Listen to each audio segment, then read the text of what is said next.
Hello,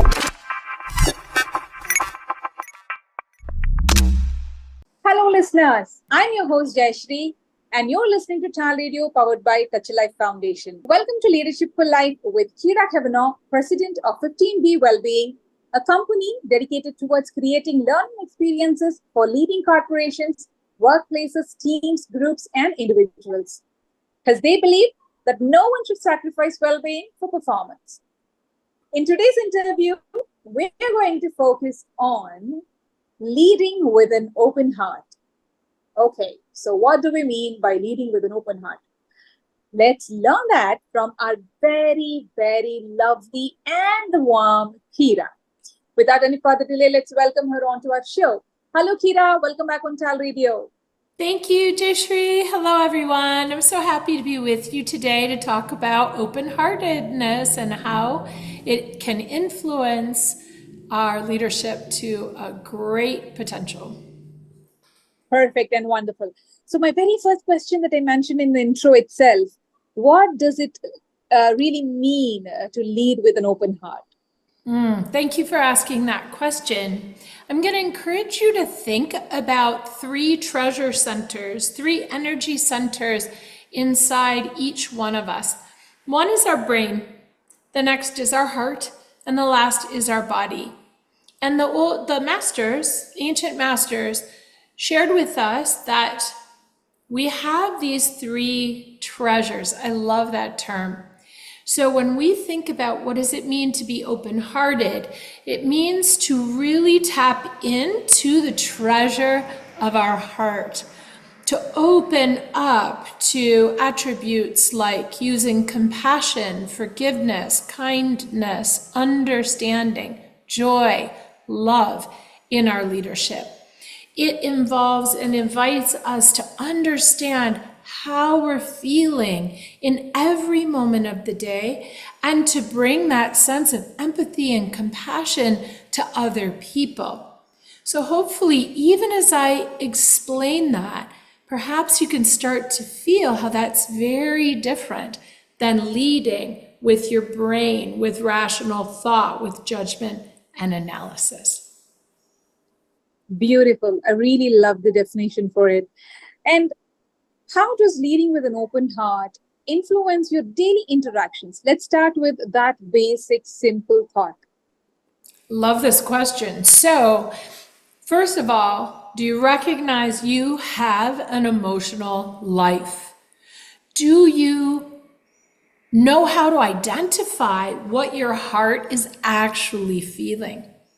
The more we train ourselves to really understand ourselves as an emotional being, everything changes because we can learn how to regulate that emotion. We can learn how to manage the ups and downs that take place throughout our day, every day. And then you can start to really connect with other people and their emotions, whether they're positive or less desirable, whether they're difficult for another person to manage or not. A lot of people will say, oh, here comes Kyra, and her smile leads. I see Kyra's smile before I even experience her energy. Or they'll describe me as smiley, or they'll say, oh, you are such a kind-hearted person. They say that because they feel, I think, my open-heartedness. So when you ask, how does leading in that way impact your daily interactions? It's because the way you show up influences how other people act, what they say, how they feel, what they choose to share, how vulnerable they're willing to be, how friendly and nice they'll be back to you. So the more we show up as a big, open-hearted person with your emotions visible and present, the more other people can reflect that back to you. Wonderful, wonderful. I really appreciate the thought behind, why it's more important to lead with an open heart and, how that's impacting your simple daily interactions as well. So let's come to you, Kyra. Can you share a time where or when leading with an open heart made a difference to you? So I'll share something that just happened the other night.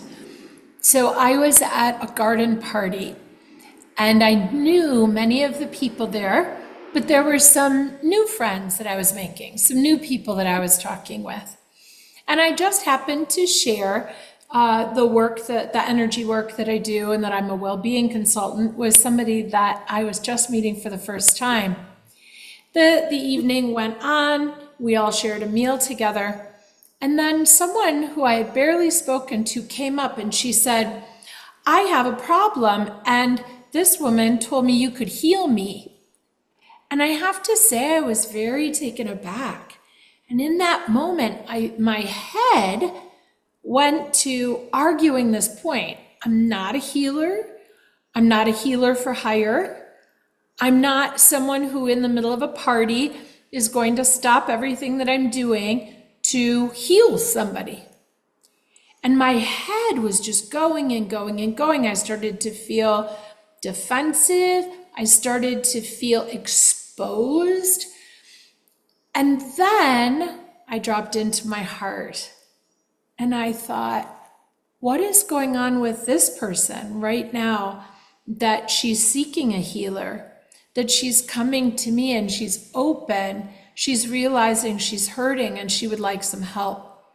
And then from that open-hearted place, I was able to speak my truth and to say to her, I'm not a healer in a traditional sense. I can, however, help you tap in to your own energy and your own healing power. And if you would like, I'd be happy to do that. But here's the other thing. I set a boundary because at that moment, the full moon was rising over the mountain and it was just about to peek out. And I wanted to see this beautiful moon rise. We were all waiting for this moon. And you know that with a sunset or with a moon rise or a sunrise, there's a moment where the sky fills with light, but you're waiting to actually see the celestial body. So I said, I'll be happy to help you after we watch the moon rise. So then, in front of all kinds of people who don't know me in this context, I invited her to sit, crown pulling up to this beautiful blue full moon, feet on the ground. And I led her in a meditation to help her breathe into her injury that was causing her pain, to be able to imagine the healing of that place. And then when we were done, she immediately went to the evaluation place. She wanted to evaluate, stand up, and determine whether I had healed her. And again, with an open heart, I suggested to her that she was healing herself. And I gave her one final piece of wisdom, which I had learned from the masters, which is where your thoughts go, your energy flows. So to the extent that she wanted to believe that she was healing herself or that I had healed her, that's up to her. But I realized in that moment that when I could just see her for who she was, rather than trying to tick the boxes for whether or not this was the right time and I was the right person, I could make a connection with her that I otherwise wouldn't have. Wow, that's incredible. And the true essence of meditation, and the word that you said, where your thought goes is where the energy flows. So that is pretty amazing. And that's exactly why meditation is obviously suggested for most of the situations. So yeah, I truly admire your approach on this particular situation through meditation. I love that. Thank you for answering that for all of us, Kyra. And now that you've mentioned how it helped you in a certain situation, what daily practices do you try to practice that help you stay open-hearted? So do you actually have any practices as such? And if yes, please do share with us so that we can learn them too. Sure, absolutely. So I do. I have a practice at the beginning of my day where I just sit for 3 minutes and I tune in to my body. I tune into my heart, to the emotional treasure center, and I tune into my thoughts. And I'm observing, not searching. Sometimes we want to search for answers. Instead, I've trained myself to just observe how comfortable or uncomfortable am I in my body today? What kind of emotions are coming up for me? Some days I feel very flat and I can't really tap into much of an emotional treasure. Other days my emotions are up and down and all over the place, and I hope some of you can relate to that. So I just tune in and I just observe what's happening with me emotionally today, and then I'll tune into my brain. Am I thinking judgmental, negative thoughts? Am I more positive? Maybe my brain is very quiet. Maybe my brain won't quiet because it's so busy thinking about everything that has to be done. So I go through that little inventory or that little just awareness of those three treasures, and then I sit and I just connect in to my energy, to the energy of the universe, and I just am present. Then from that baseline, I spend the day paying attention to the emotional energy in and around me. And I'll give you an example. So yesterday, I woke up, I did my seated meditation, and I knew right away that I was off. I was being judgmental in my head. I was feeling very uncomfortable in my body, and I was being very irritable. So taking this open-hearted approach, I just noticed this, and I reminded myself of a couple things. When I'm in that state or a state of discomfort, keep your mouth shut. In other words, I've learned over time that, and maybe some of you have learned this too, that if I'm in a state of discomfort and I start saying everything that's coming into my mind, I'm going to be unkind. I'm going to say things. I would have said things yesterday that were unkind. I might have hurt somebody's feelings. I might have said something that I would regret today. So I just set a little goal for myself. I'm going to stay in my heart. I know it's hard to be me today, but I'm going to be quiet. And if any of those thoughts are still there tomorrow, then I'll decide whether or not they need to be shared. Another way that I was open-hearted and that I practiced yesterday as an example is to check in throughout the day. How am I feeling now? Has anything changed? Has it shifted? No? All right, I'm still going to be quiet. Then asking, what do I need? What do I need? Do I need to stop? Do I need to give myself some space? Do I need to take a break? So again, asking throughout the day, what do I need? How am I feeling? What do I want to offer? What do I want to do to take care of my needs and to make sure that I'm managing and regulating my emotion in a way that won't cause hurt to others. So hopefully that example can put this into more practical terms. It definitely does, because at times when we talk about it in theoretical terms, we tend to feel that we understood it. But then if we try to put it into practice, that is when the actual troubles kick in and you're like, okay, fine, this doesn't seem like the ones that I've studied so far. This has a lot more to do. But then, as you have clearly explained through an example, it makes it much easier for all of us to put it into practice rather than just learning it theoretically. So thank you so much again. Of course. Now my next point here is about vulnerability. We have spoken about it. Yes, we did have a full episode on vulnerability. We spoke about it in very detail. But then again, when you talk about leading with an open heart, vulnerability is inevitable. So I thought there is definitely a need for us to talk about it for a moment here. So how do you think we can balance vulnerability and strength in open-hearted leadership? So open-hearted, we're anchoring ourselves in emotions today. So what do you think vulnerability looks like and feels like when we're talking about emotion. For some of you, that may be very comfortable. For others of you, it may be very uncomfortable. It's been both in my life. When I'm being open-hearted, if I'm going to be vulnerable, like I did yesterday at the end of the day, I shared my experience with my husband. I was vulnerable about the fact that I was having a hard day. And I specifically said to him, I want to make sure that if you're sensing a tone in my voice, if you're seeing me being short or inattentive, it's not you. I'm having a hard time, and I've chosen to continue to work through it without talking about it. Is that okay with you? So that's an example of being vulnerable. Not being vulnerable would have been to just be quiet about it because I feel uncomfortable with it, so I don't want to share it with someone else, and then leave him to wonder what's going on with Kyra today. To me, the relationship between vulnerability and strength is that they're one.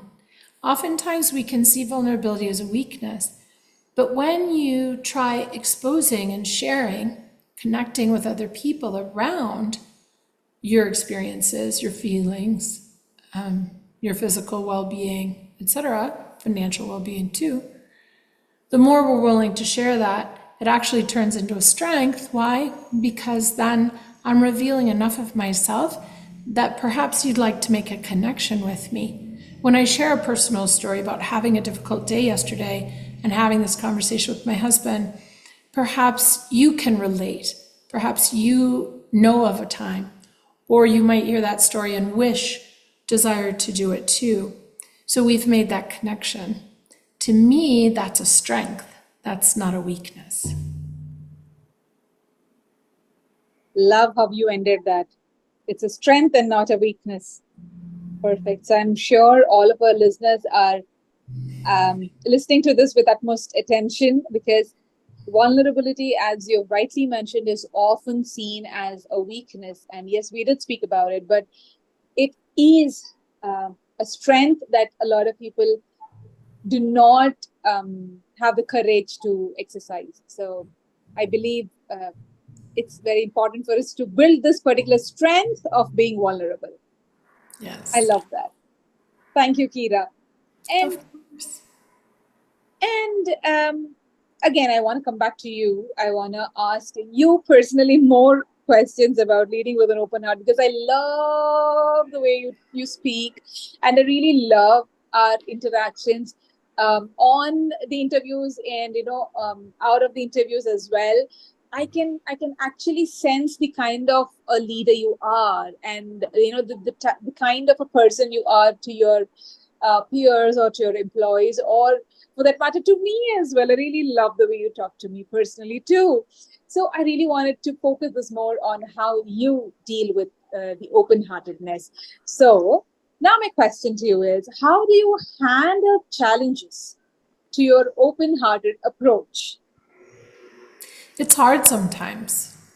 Yeah. It's hard. Yeah, it is, isn't it? So sometimes I'm very judgmental. I used to be judgmental of other people. Then I've learned to shift that to observation, compassion, acceptance. Not always so good at it with myself. So when I think about being open-hearted about my own challenges, I think about giving myself patience. I remind myself that I'm a work in progress, just like we all are. I will really I've learned to really tap into what am I feeling and be able to actually name it. So if I'm feeling very tired or I'm having a hard time focusing, rather than being so judgmental and driving and perfectionistic the way I used to be, which is more head treasure, I just invite myself back to self-forgiveness. I will say reassuring things to myself. I will put on a comfortable piece of clothing or maybe stroke my arm in a self-soothing kind of way and remind myself that I'm safe. I think back to some of the most difficult times in my life, and I remind myself that if I was able to get through those things, there's no reason that I can't get through this. And sometimes it's about just letting go, having faith in whatever you have faith in. For each one of us, it'll be different. But just to believe that I'm held and that I'm safe and that I'm sacred, that I'm lovable and I'm enough, whether I'm doing things or just showing up as myself. So I would say that in summary, I would say it's about maintaining an inner dialogue and just being aware of how often that inner dialogue is rude and judgmental and not nice, and how often there's an opportunity to switch that to self-love.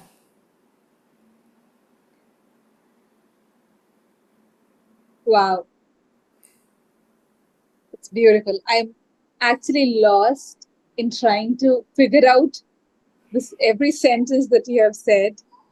Because yes, it's inevitable that you face challenges when you're open-hearted. Not everybody appreciates it, and not everybody understands it. So it's very difficult for us to put our point across in a manner that doesn't hurt others and also is inclined towards our own personality. So, yeah, I really love the way you have given us these beautiful tips and tricks for it. So, and again, it's important that we also talk to people around us about this. It's also important that they also embrace such beautiful qualities. So, how can we inspire others to adopt an open-hearted mindset? It's a beautiful mindset, and from the talks of it, from what you have explained so far, I can completely picture how important it is in every single person's life. So please help us understand how others can be inspired to adopt this mindset. It's about feeling safe. And Okay. for many of us, many of us don't feel safe. Some of you listening may not feel safe right now. So it's very important that we recognize the role of the nervous system, that we honor and treasure how incredible our bodies and minds and hearts are at protecting us. And so if you struggle with being open-hearted because of the things you've been through, honor and say thank you to your heart or to your mind or to your body or to all of them for keeping you safe.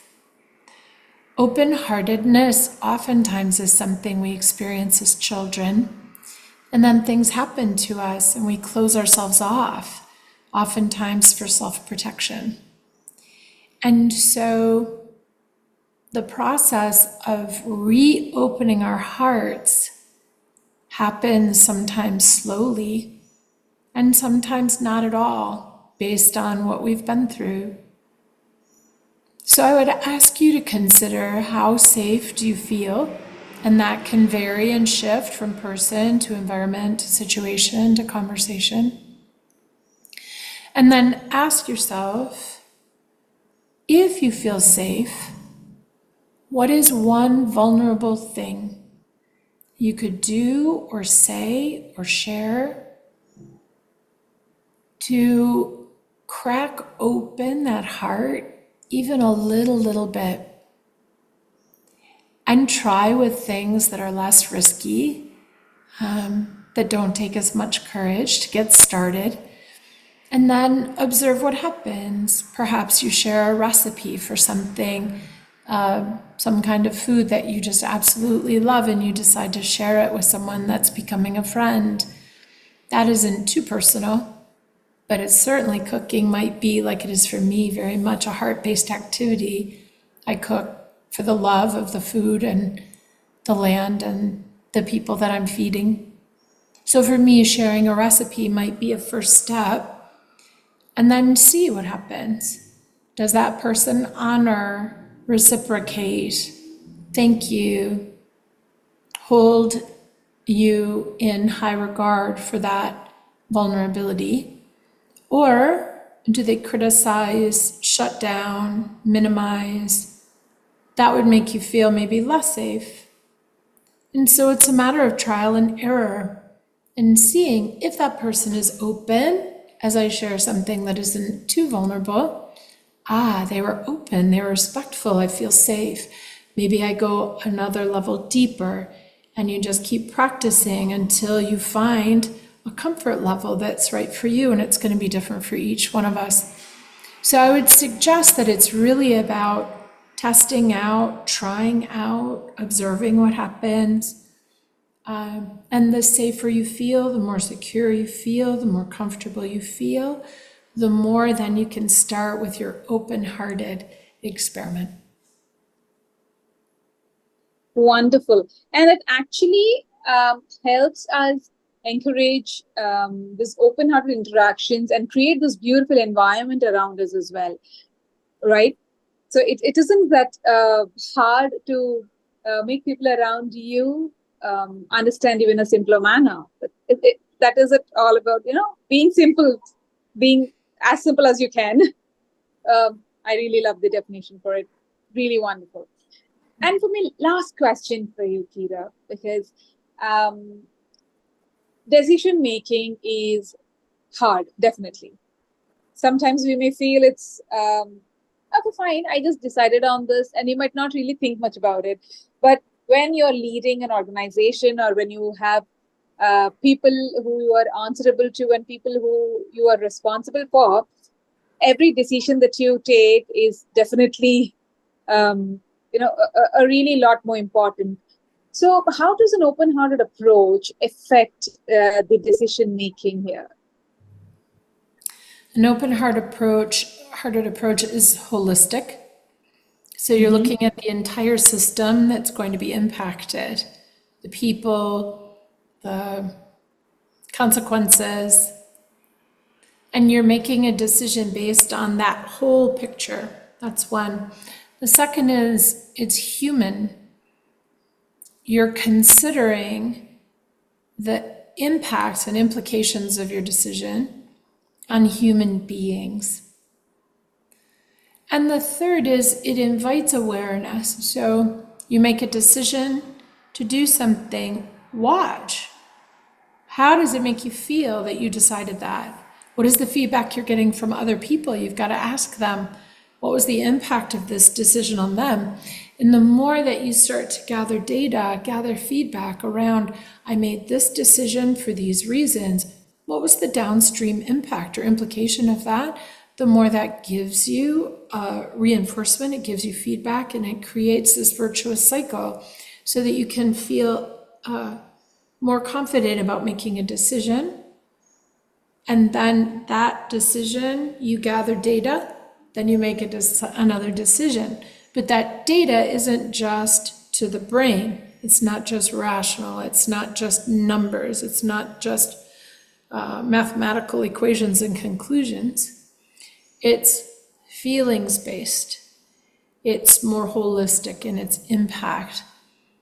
And one of the things that I would encourage everyone who's listening to do is to notice when you're making decisions because you think you should, or somebody else would, or you think, well, that would be the right thing to do. That's not open-hearted decision-making. Open-hearted decision-making is really learning to trust your intuition, learning to trust your gut, learning to feel confident in the wisdom you have that has come through your lived experience, your training, it's your education, and then to recognize, I will make a decision. There may be downstream impacts that I didn't intend, so I'm going to pay attention to that. I'm going to bring that into the next decision I make, and so on. When we limit the data or the number of considerations that we'll use to make that heart-based decision, then we're not being open-hearted. We're not looking at it holistically. I see so many people undermining their gut well, I should be doing this, but I really don't feel like it, but I'm going to make the decision to do it because I should. No. Start to really pay close attention to every time you're making a decision based on that. Stop and ask yourself, what is my intuition telling me? Check that if you need to, and then make that decision. The more you're trusting yourself, the better your decisions will be. Absolutely wonderful. I have no words. I think I've used all the superlatives.